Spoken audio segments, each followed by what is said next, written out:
Mheshimiwa Spika, kwa upande wa Jeshi la Polisi, tumeendelea kuliimarisha kwa kuboresha mazingira ya kazi na kuongeza miundombinu, ambapo vituo vya polisi 472 vimejengwa hadi ngazi ya kata na shehia.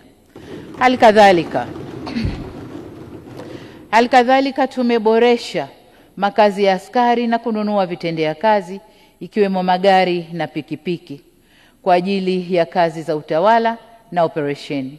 Aidha, askari wapya 16,000 wameajiriwa, huku maofisa wakaguzi na askari 10,363 wakipandishwa vyeo.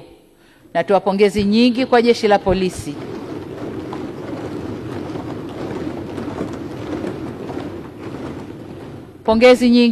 la Polisi kwa kazi kubwa na nzuri wanayoifanya. Hatuna budi kutambua kwamba uhalifu unaozuiliwa kwa jitihada za Jeshi la Polisi ni mkubwa kuliko unaofanyika.